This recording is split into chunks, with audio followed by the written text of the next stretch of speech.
Assalamualaikum warahmatullahi wabarakatuh. Baiklah, Sharan Permana, NIM 03071281924016. Jadi di sini saya akan menjelaskan mengenai penjelasan gambar dari paper yang telah saya buat, yaitu dengan judul evaluasi kognitif.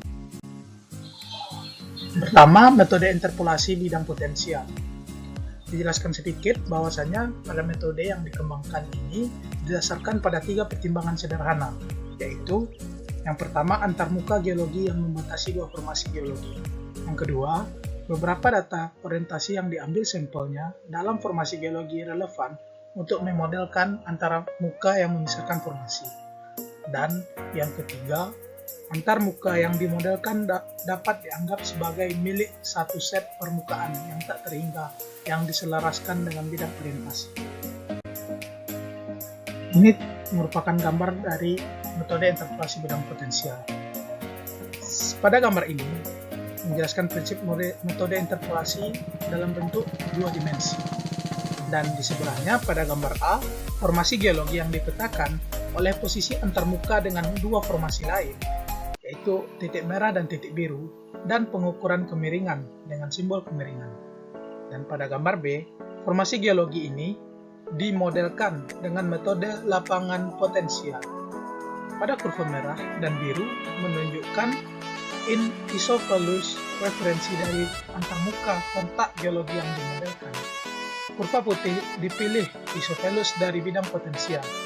Dalam istilah geologi, ini bisa berupa lintasan atau foliasi. Antarmuka geologi menghormati titik kontak orientasi. Selanjutnya, permisalan kontak geologi dari interval lubang bor. Bisa dilihat pada gambar berikut.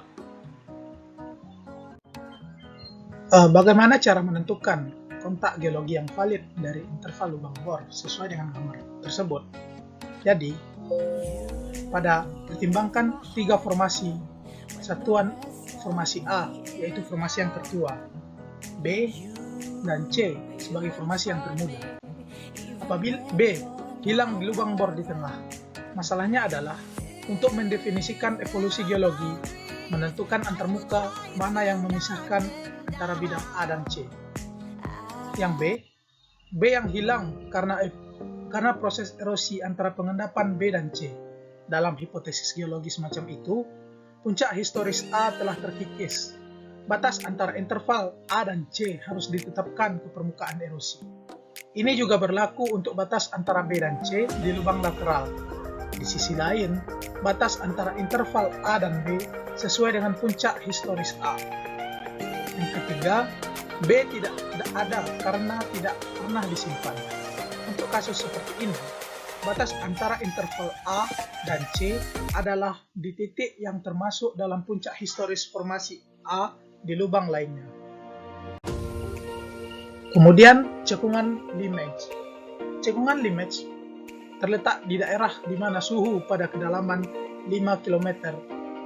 Wilayah tersebut telah dipelajari untuk potensi panas bumi. Cekungan ini termasuk cekungan tersier dan berorientasi N sampai northeast sampai utara sampai selatan, dibatasi oleh sesar regional dari Eosen atas hingga Oligosen. Graben terbentuk karena penurunan progresif akibat fase ekstensi yang mempengaruhi lempeng Eropa Barat. Cekungan Limage ini dibatasi oleh sesar Clermont-Ferrand di timur dan sesar Eugupers di utara. Ini merupakan contoh cekungan Limage. Pada gambar ini menunjukkan geometri basement untuk dibangun menggunakan jaringan, gangguan, dan fungsi drive untuk pada gangguan tersebut. Kontak geologi dan data orientasi ini ditentukan dari pengamatan lapangan, penampang seismik dan lubang bor bersama dengan data interpretatif untuk permukaan basement yang berasal dari inversi gravimetri. Perpindahan relatif dari blok sesar dibatasi oleh lokasi antarmuka basement di kedua sisi setiap sesar. Sekian dari presentasi saya. Apabila ada kata salah, mohon maafkan. Wabillahi taufiq wal hidayah. Assalamualaikum warahmatullahi wabarakatuh.